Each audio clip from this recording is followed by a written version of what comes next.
نہیں ہے کہ نبی صلی اللہ علیہ وآلہ وسلم کی جو ذات ہے وہ انسانیت کی معراج ہے، اور آپ خیر البشر بھی ہیں۔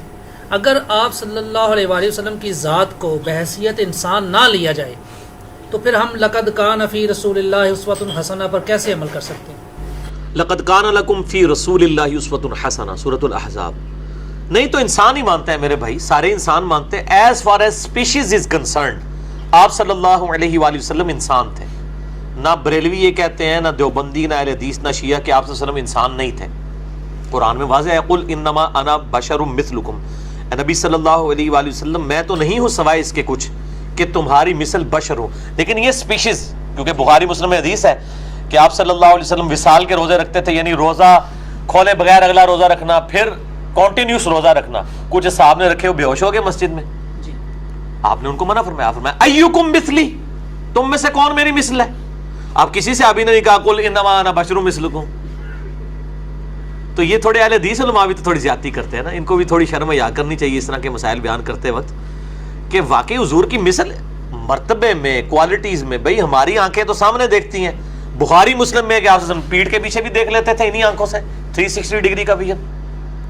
بخاری مسلم میں آتے ہیں، آپ نے ہاتھ اٹھایا، فرمایا میں جنت تک پہنچ گیا میرا ہاتھ، ارادہ کیا کہ انگور توڑ لوں۔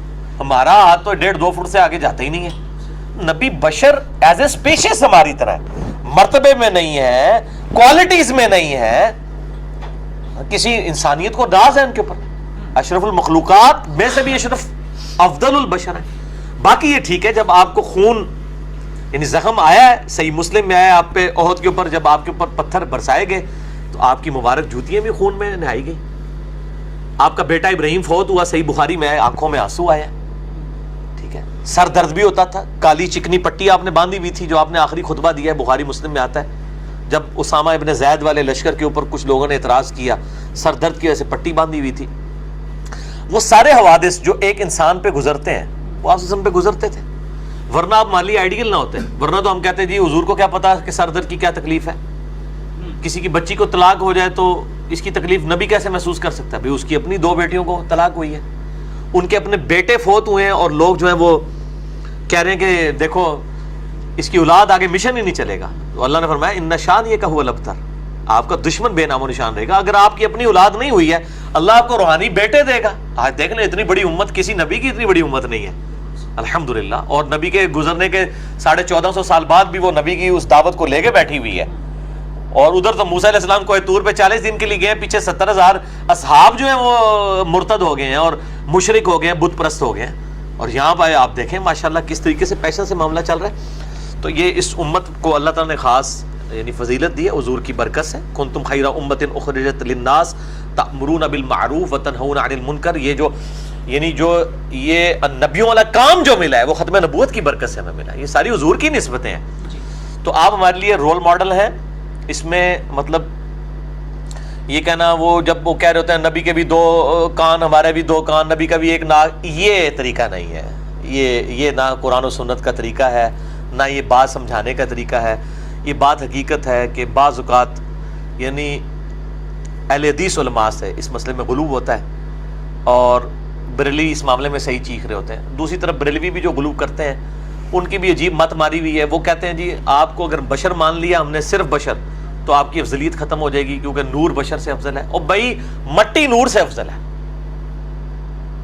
جو اللہ نور السماوات والارض ہے وہ اور چیز ہے، وہ نور مخلوق کی بات نہیں ہو رہی ہے، اس پہ میرا قریب چڑھا ہوا ہے آیت نور کے بارے میں۔ فرشتے نور سے پیدا ہوئے، مسلم میں حدیث ہے فرشتے نور سے، جن آگ سے، اور مٹی سے انسان۔ یہ جن آگ سے اور مٹی سے انسان، یہ تو قرآن میں بھی سورۃ الحجر میں آیا ہے۔ اب مجھے بتائیں فرشتہ افضل ہے یا انسان؟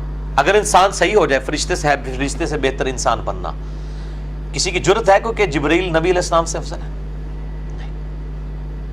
ہاں فرشتوں کے رسول عام انسانوں سے افضل ہے، یعنی حضرت جبرائیل حضرت ابوبکر سے افضل ہے، لیکن جو عام فرشتے ہیں جو رسول نہیں ہیں وہ حضرت ابوبکر سے افضل نہیں ہوں گے، نہ عمر سے، نہ عثمان و علی سے۔ وہ افضل البشر صلی اللہ علیہ وآلہ وسلم کے اصحاب ہی افضل ہیں۔ لیکن جو اسپیشیز ہے، ایز اے اسپیشیز لقد خلقنا الانسان فی احسن تقویم ہے، فرشتے سے بہتر ہے انسان بننا۔ تو انسان کو اللہ تعالیٰ نے بہت بڑے لیول کی معراج کروائی ہے، بغیر خلائی لباس کے، بغیر آکسیجن ماسک کے ٹریول کروایا ہے، ٹھیک ہے، سدرۃ المنتہا تک پہنچے ہیں۔ تو بریلویوں کو یہ بات سمجھائیں کہ نبی علیہ السلام کی فضیلت نور ہونے میں نہیں ہے، انسان ہونے میں ہے، کیونکہ بشر نور سے افضل ہے۔ باقی نور ہدایت تو ہے، قد جاءکم من اللہ نور و کتاب مبین، یہ جو آیت ہے سورۃ المائدہ کی، اس کی تفسیر میں اسلام کی پہلی تفسیر جو طبری ہے، ابن جریر المتوفی 310 ہجری، انہوں نے لکھا ہے یہاں نور سے مراد نبی علیہ السلام ہے۔ اور یہ سعودی عرب کے مولوی وہاں بیٹھ کے جو خانہ کعبے میں درس دے رہے ہوتے ہیں، کہتے ہیں جی احمد بریلوی نے تعریف کر دی ہے، نور سے مراد بھی قرآن ہے اور قرآن کتاب سے مراد بھی قرآن ہے۔ احمد بریلوی نے کوئی تعریف نہیں کی ہے، یہ اہل سنت کے امام ہے۔ حافظ ابن کثیر نے پورا چھاپا ہی ابن جریر سے مارا ہوا ہے۔ ابن کثیر تو 8ویں صدی میں آیا، یہ 30ویں صدی میں۔ امام بخاری کا ہم اثر ہے ابن جریر طبری، امام طبری، اہل سنت والے، ایک تو شیعہ والے امام طبری، میں اہل سنت والے، انہوں نے لکھا ہے کہ قد جاءکم من اللہ نور و کتاب مبین میں نور سے مراد نبی علیہ السلام کی ذات ہے۔ اور شیخ زبیر علی زئی صاحب نے اپنے مقالات میں لکھ دیا، یہ الحدیث رسالے میں چھاپا ہے کہ ہم مانتے ہیں نور ہدایت ہے۔ اس سے بڑی آیت ہے یا ایھا النبی انا ارسلناک شاہدا ومبشرا ونذیرا وداعیا الی اللہ باذنہ وسراجا منیرا۔ آپ صلی اللہ علیہ وآلہ وسلم وہ سورج ہے جو چمکا دیتا ہے، آپ نور ہدایت ہیں، اور آپ نہیں، آپ کے اصحاب نور ہدایت ہیں، صحیح بخاری نور ہدایت ہے، صحیح مسلم نور ہدایت ہے، قرآن نور ہدایت ہے۔ تو اس کانٹیکس میں نور بھی ہے، نور ہدایت بھی ہے، بشر بھی ہے۔ باقی اس کو زیادہ جھگڑا نہیں بنانا چاہیے اور گستاخی والا معاملہ نہیں کرنا چاہیے۔ گستاخی یہ ہے کہ آپ کہیں گے بشر جو ہے وہ کم تر ہے اور نور زیادہ ہے، یہ گستاخی ہے، بشر نور سے افضل ہے۔